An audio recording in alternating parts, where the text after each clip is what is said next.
말씀을 토대로 해서 우리가 우리 자신들에게 질문해야 되는 것이 있습니다. 그것이 무엇이냐면 과연 나는 예수 그리스도 안에서 자유한가입니다. 여러분, 많은 사람들은 이 세상에서 자유함을 모르면서 예수 그리스도의 그 복음의 자유함이 없음에도 불구하고 본인들은 종살이하고 있음을 모른다는 사실이 우리에게 경각심을 줘야 될 줄로 저는 믿습니다.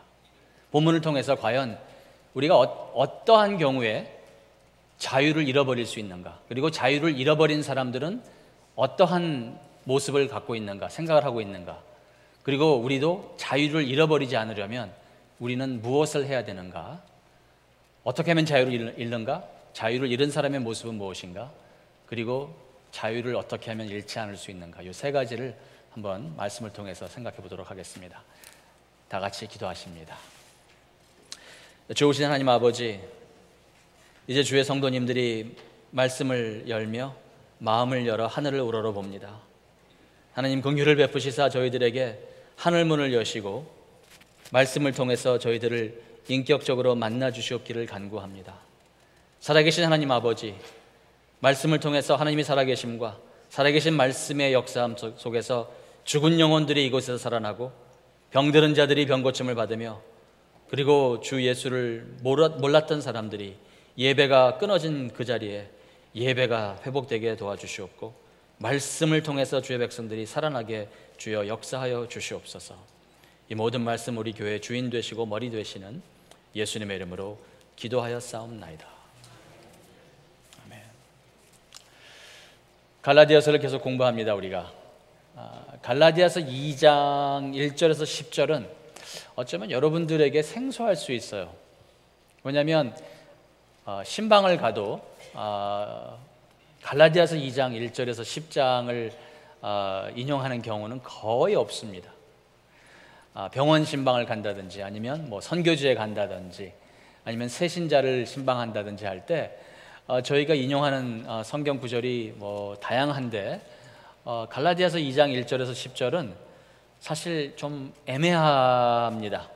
특별히 한 단어가 나오는데 우리가 평상시에 하루 생활하면서 우리가 1년 내내 우리가 사용하지 않는 단어가 나옵니다. 무슨 단어일까요? 예, 할례라는 단어입니다. 영어로는 circumcision.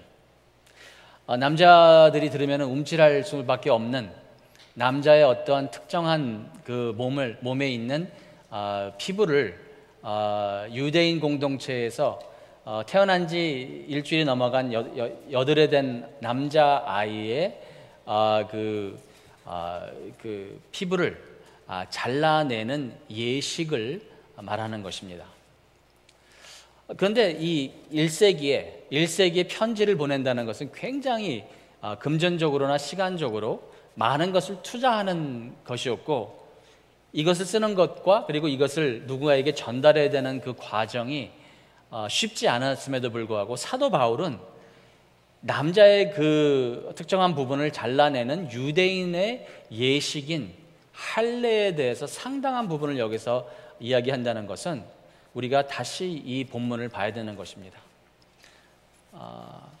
우리가 생각할 때 우리는 복음이라는 것이, 하나님의 기쁜 소식이라는 것이, 하나님의 말씀이라는 것이 우리가 이해되는 부분에서만 있을 것이라고 생각하면 오해입니다. 창세기에서부터 계시록까지 하나님의 모든 말씀이, 디모데후서 3장 15절에서 17절 말씀을 보시면 모든 성경이 하나님의 백성들에게 유익하다는 말씀을 합니다. 부분적인 것이 아니라, 내가 이해되는 것만이 아니라, 내가 좋아하는 것만이 아니라, 내가 아는 내용만이 아니라, 쉬운 내용만이 아니라 하나님의 모든 성경이 성도들에게 유익하다라고 말씀하셨기 때문에 여러분과 제가 사실 주 예수 그리스도의 자유함을 잃어버리는 때가 언제냐면 편식할 때입니다.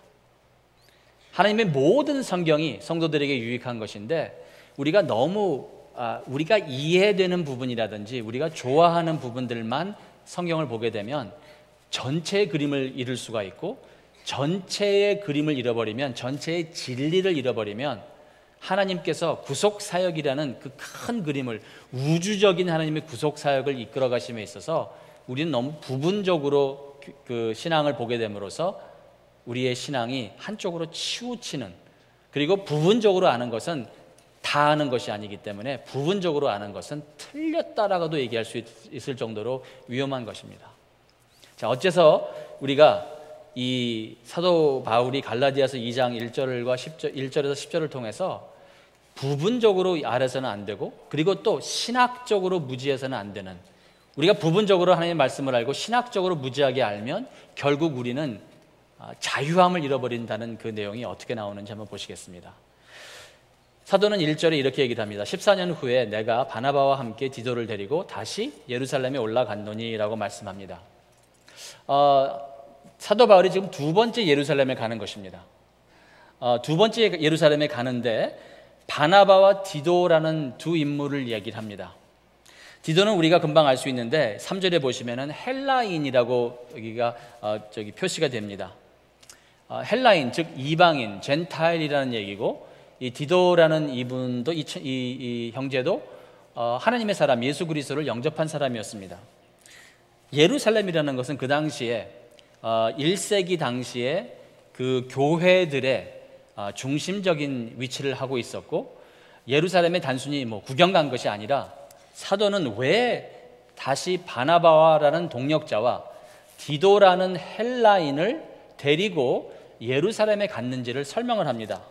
2절에 보니까 계시를 인하여, 그러니까 다시 말해서 하나님의 말씀을 지금 선포하는 사도는 이 말씀이 선포됨에 계시를 통해서 예수 그리스도를 증거하고 있는 상황이었는데, 계시를 인하여 예루살렘에 올라가서 사도는 무엇을 했었어야 되냐면 2절 보십니다.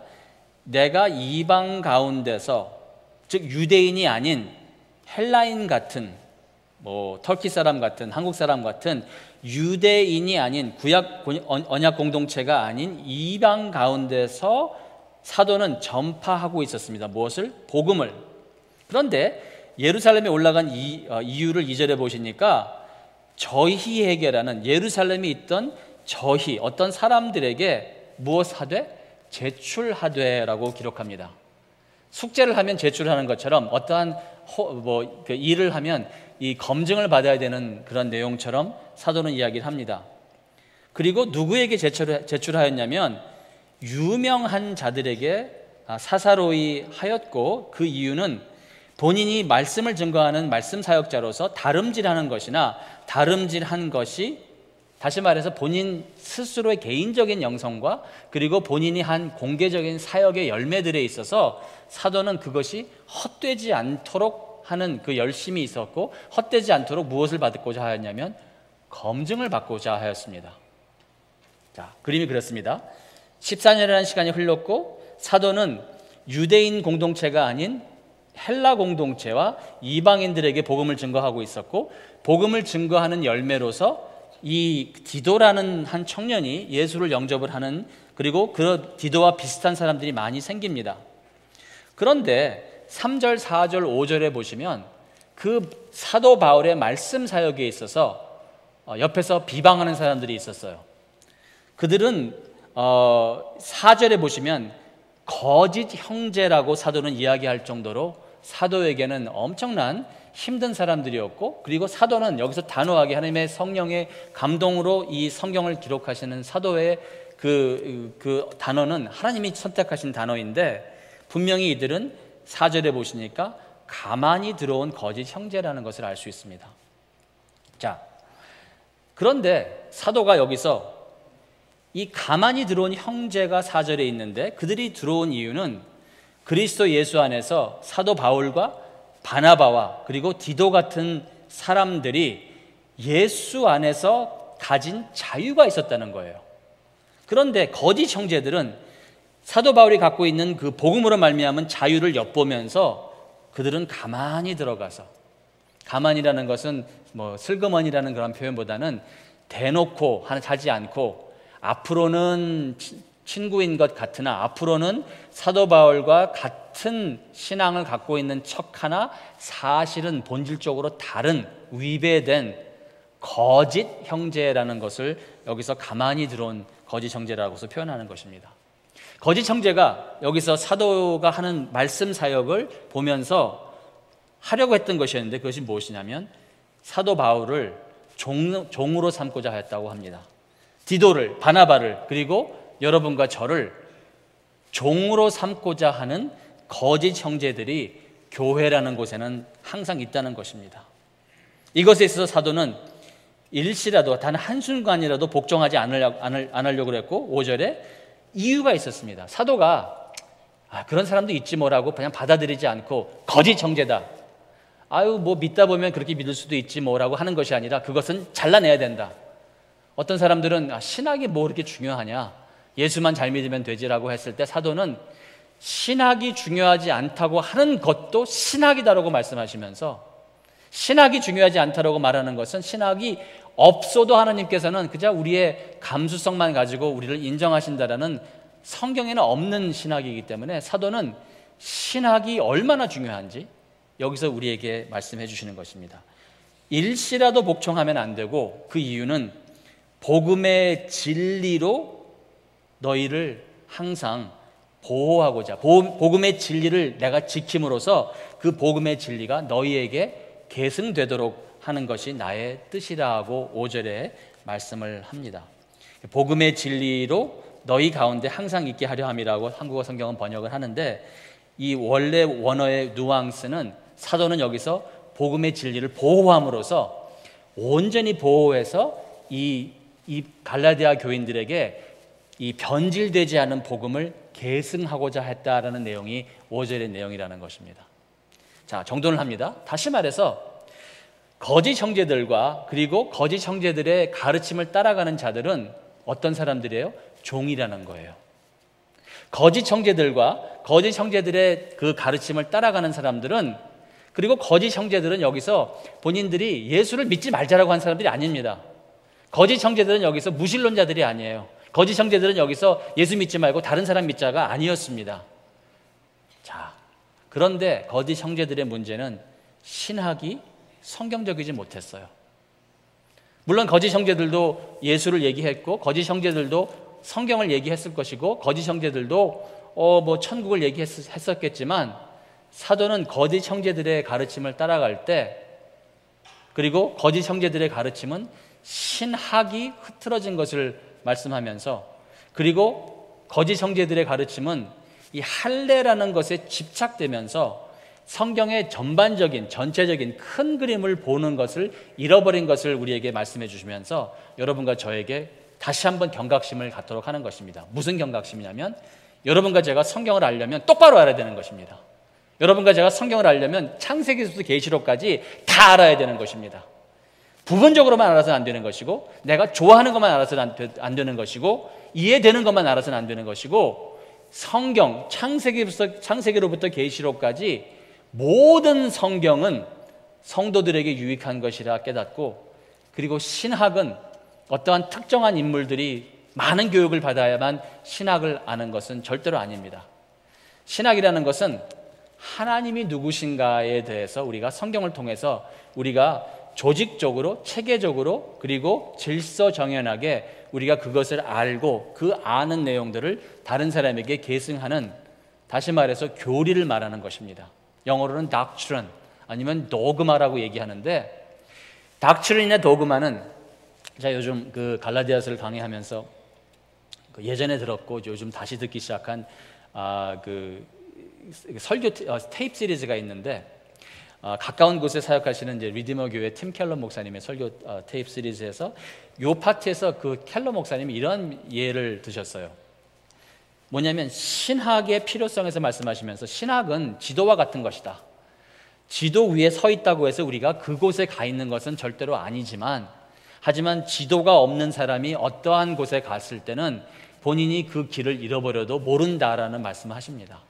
얼마나 중요한, 얼마나 좋은 예화인지 모르겠어요. 여러분, 신학에 대해서 어떤 많은 분들은 신학을 알면 머리가 커지고 마음이 식을 것이라는 두려움이 있습니다. 하지만 여러분 기억하십시오. 신학을 모르기 때문에 마음이 식는 것이지, 왜? 신학은 예수 그리스도가 누구신가, 하나님이 누구신가, 하나님의 그 보이지 않는 속성에 대해서 로마서 1장 18절 이하 말씀처럼 정말 영원부터 하나님의 그 눈에 보이지 않는, 우리 눈에 보이지 않는 하나님의 그 영원한 속성이 우리로 하여금 깨달아지게 되는 것을 신학이라고 얘기할 때, 여러분과 저는 하나님을 알아감에 있어서 조직적으로 알아가야 되고, 질서적으로 알아가야 되고, 체계적으로 알아가야 되고, 성경적으로 알아가야 되고, 역사 속에서 운행하시는 하나님을 구속사역이라는 그 역사의 현장에서 우리가 알아갈 때, 여러분, 하나님을 우리가 신학적으로 더 알아가면 더 알아감으로써 그 마음이 뜨거워지게 되어 있습니다. 마음이 뜨거워지지 않는다는 것은 하나님을 인격적으로 만나지 못했기 때문이고, 마음이 뜨거워지지 않는다는 것은 신학이 너무 많아서가 아니라 신학이 너무 없기 때문입니다. 여러분, 성경을 토대로 한 말씀이신 예수 그리스도를 여러분과 제가 신학적으로 만나가는 일이 우리 교회에서 있어야 될 줄로 저는 믿습니다. 우리 교회에 예수 그리스도의 그 반석 위에 여러분과 제가 서려면, 쓰러지지 않는, 그리고 여러분과 제가 정말 온전히 서려면 말씀을 통해서, 그리고 말씀의 부분적인 내용들이 아니라 창세기부터 계시록까지 계속 일어나가는 하나님의 구속 사역의 그 살아계신 예수 그리스도의 말씀이 여러분과 저의 마음속에 명확하게, 부분적이 아니라 전체적으로 명확하게 깨달아지는 축복이 임하시기를 주님의 이름으로 축원합니다. 신학이 없으면 진리를 잃어버립니다. 신학이 그릇되면 거짓 여기 형제들처럼 잘못된 가르침 속에서 본인들도 잘못 가지만 다른 사람들도 잘못 이끌어 간다는 것입니다. 신학을 잃어버리면 진리를 잃어버리고, 진리를 잃어버리면 자유를 잃어버립니다. 그래서 거짓 형제들은 어떤 사람들입니까? 여기서 보니까 그들은 다른 사람을 종으로 삼고자 하는데 열심히 있었습니다. 4절에 보니까. 그리고 그들은 복음의 진리, 즉 교리가 없었던 사람이었습니다. 근데 그들은 무신론자들이 아니었어요. 그들은 예수를 부인했던 사람들이 아니었어요. 그래서 이게 정말 위험한 거예요. 아예 이 거짓 형제들이 와서, 야, 이제부터 예수 믿지 말자, 이제부터 이제 다른 신을 믿자라고 했으면 우리가 거짓 형제라고 탁 할 텐데, 예수를 믿습니다. 좋아요. 그런데 여러분, 예수 믿는 것 갖고는 되지 않습니다. 구약의 공동체 보십시오. 하나님께서 구약 공동체에게 할례를 말씀하셨기 때문에 그 영원하신 하나님의 말씀이 지금 이 시점에서 없어졌겠습니까? 아니지 않습니까? 사도 바울은 예수만 믿으라고 하는데 그래서는 안 됩니다. 왜 어떻게 예수하고 십자가만 얘기할 수 있습니까? 신앙생활을 하려면 예수도 필요하지만 예수를 알고 난 후에 신앙생활에 실질적으로 필요한 것이 필요합니다. 왜 맨날 십자가만 얘기합니까? 십자가 말고, 십자가 다 아는 내용이거든요. 예수도 다 알고 십자가도 다 아니까 강대상에서는 우리가 아는 내용 하지 말고, 예수 말고 십자가 말고, 이제 그건 다 우리 다 믿는 거니까 내가 실질적으로 어떻게 하면 신앙에 있어서 어떻게 하면 좋은 아빠가 될 수 있는지 설교해 주시면 좋겠습니다. 어떻게 하면 예수 플러스 좋은 아빠, 어떻게 하면 예수 플러스 좋은 기도, 어떻게 하면 예수 플러스 깊은 영성. 예수도 좋지만, 나는 예수님 믿거든요. 예수도 좋지만 예수 플러스 깊은 영성이 나에게는 필요하다고 생각을 합니다. 그러니까 예수도 좋고 십자가도 좋지만 그것은 다 아는 내용이기 때문에 이제 우리가 더 깊은 영성에 들어가십시다. 거짓 형제가 하는 일이었습니다. 그리고 놀랍게도 거짓 형제들은 자신들이 거짓 형제라는 것도 몰랐을 것입니다. 자신을 속이고 있었을 것입니다. 그래서 거짓 형제들은 사실 이 할례라는 것은 유대 언약 공동체에게 하나님께서 말씀하시면서 앞으로 오시는 그들에게는 앞으로 올 메시아를 기다리는 언약 공동체로서 허락된 언약의 증표였습니다. 하지만 할례와 구약의 공동체의 모든 그 필요함을 예수 그리스도가 이스라엘을 대표하심으로써, 예수 그리스도가 이스라엘이심으로써 예수 그리스도가 할례의 그 증표의 완성으로서 이 땅에서 오셨기 때문에 그 예수 그리스도를 뒤로 바라보는, 여러분과 저는 구약의 공동체가 아니라 신약의 공동체로서 십자가 사건 후에 형성된 공동체는 앞으로 오시는 메시아가 아닌 벌써 이 땅에 오신 메시아를 뒤로 보는, 구약의 공동체는 십자가 전의 사건 속에서 앞으로 오실 메시아를 기다리는 언약의 공동체로서 할례가 필요했었지만, 여러분과 저에게는 그 육체적인 할례가 예표했던 마음의 할례를 받아야 되는 것이기 때문에 여러분과 저는 새 언약의 십자가를 뒤로 보는 언약의 공동체로서 육신의 할례는 필요가 없다라는 것을 성경을 통해서 깨달아야 되는 상황인데, 이 거짓 형제들은 할례 받아야 돼 라고 하면서 구약 공동체의 문화적 보수주의를 가르쳤다는 것입니다. 여러분, 문화적 보수주의는 나름 편해요. 저도 사실 나름 보기보다 문화적 보수주의가 이 몸에 편한 사람입니다. 안락의자처럼, 마치 오랫동안 입은 바지처럼, 신발처럼 쑥 들어가면 편하다라는 것이 문화적 보수주의입니다. 1세기 많은 성도들에게는 이 유대인 공동체에서 나온 많은 성도들과, 그리고 헬라파에 있는 성도들 같은 경우에 어떠한 사람들이 와서 구약에 있던 할례를 우리가 예수를 믿는다고 해서 끊는다는 것은, 이것은 우리 전통 속에서 할 수 없는 일이라고 얘기했을 때 그들이 흔들릴 수밖에 없어요. 하지만 사도는 그것을 일시라도 그것을 복종을 하면 복음의 진리에서 떠나는 것이라고 경고하면서 뭐라고 말씀하냐면, 우리가 진리를 잃어버리면 자유를 잃어버려서 문화적 보수주의로, 다시 말해서 예수 플러스 문화, 예수 플러스 보수주의로 가든지, 아니면 체험적 신비주의로 가서 예수 플러스 깊은 영성, 예수 플러스 환상, 예수 플러스 어떠한 무슨 언어, 예수 플러스 뭐라는 것을 주장하게 된다는 것입니다.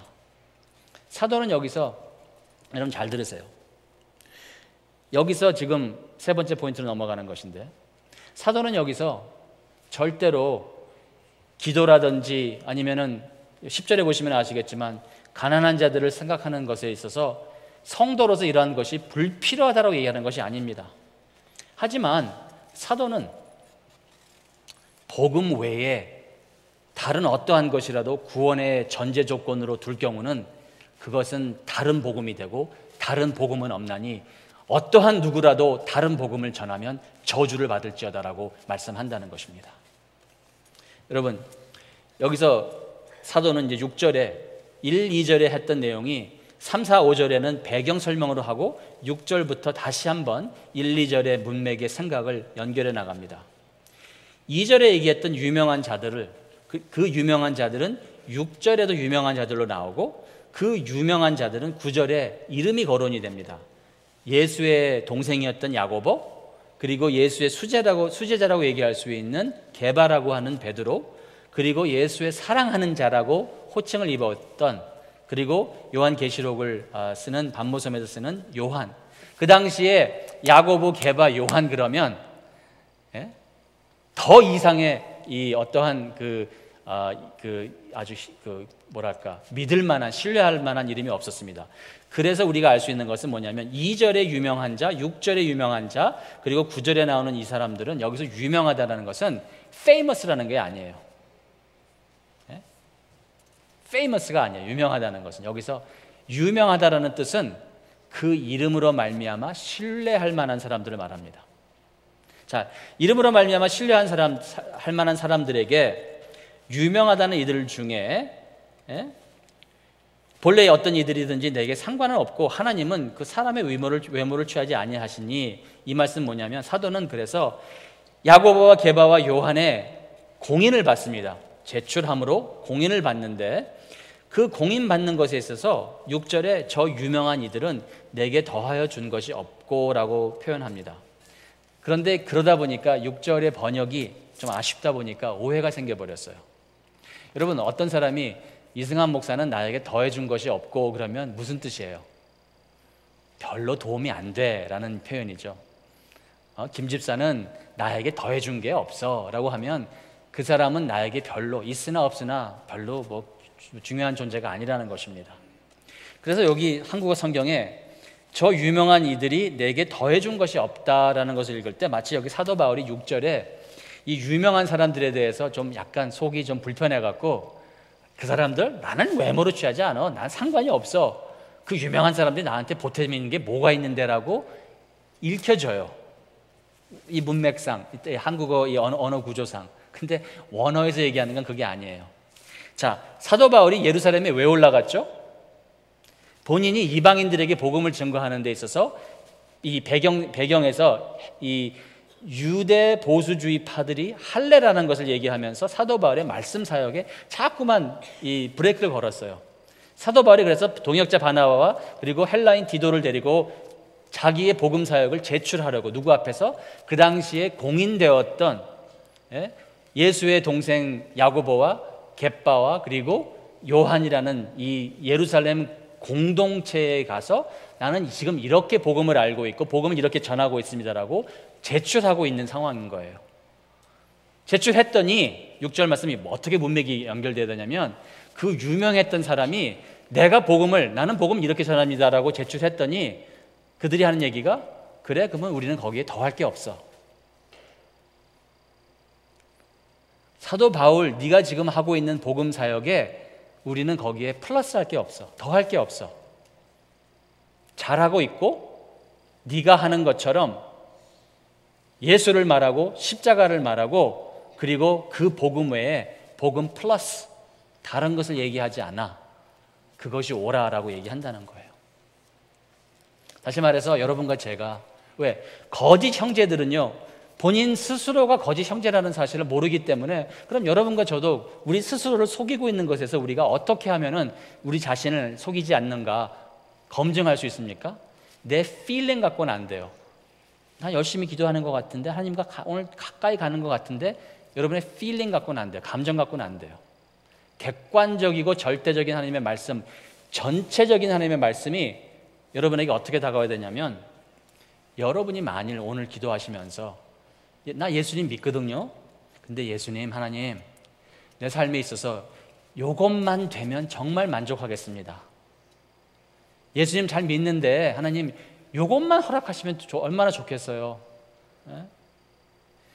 나 예수님 믿는데 우리 교회에 이러한 상황이 있는데 제가 원치 않는 거예요 하나님. 그러니까 이것만 해결해 주시면 제가 정말 예수님 잘 믿을 텐데. 여러분 만약 여러분이 오늘 예수 그리스도의 관계 속에서 오직 예수로만 만족하지 않고 예수 플러스 건강, 예수 플러스 신학, 예수 플러스 기도, 예수 플러스 깊은 영성, 예수 플러스 헌신, 예수 플러스 전도, 예수 플러스 선교. 여러분 선교도 좋은 것이고 전도도 좋은 것이고 기도도 좋은 것이고 영성도 좋은 것이고 헌신도 모든 것이 다 좋은 것이나 여러분 기억하십시다. 예수는 완전하시기 때문에 그리고 예수 그리스도의 십자가의 구원은 온전하시고 완전하시고 벌써 다 이루셨기 때문에 그 다 이루신 것에 더 다른 조건을 단다는 것은 예수 플러스가 아니라 오히려 예수 마이너스입니다. 여러분과 제가 구원을 받는 것은 우리가 예수를 믿고 행위를 하기 때문이 아닙니다. 행위가 그러면 없는 구원이 가능한가? 당연히 가능하지 않죠. 야고보서는 이렇게 얘기합니다. 야고보는 너희가 예수를 믿느냐? 그러면 행위로 보여라. 행함이 없는 믿음은 죽은 믿음이다. 하지만 성경에 전체적으로 보여지는 우리에게 복음의 메시지는 무엇입니까? 어느 누구든지 행위로서는 구원을 받을 만한 사람이 없나니 왜? 여러분과 저의 모든 행위는 하다못해 종교 개혁자들은 뭐라고 얘기했는지 아십니까? 우리는 우리의 회개해야 된다고 말씀했어요. 여러분 간혹 가다가 여러분의 마음속에 회개의 마음이 생겨서 여러분 회개하실 때 그 회개가 100% 하나님이 받으실 수 있는 순수한 회개라고 생각하십니까? 아니라는 거예요.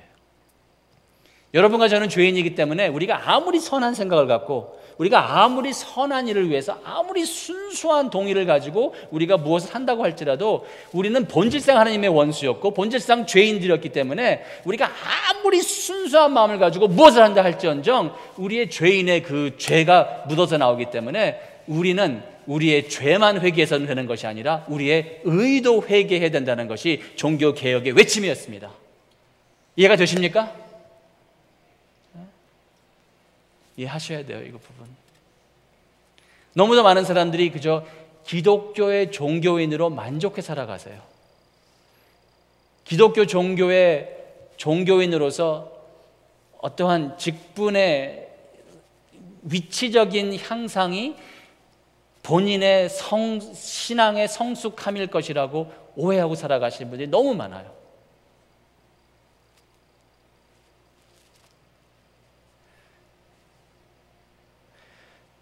우리가 우리 자신들을 속이지 않으려면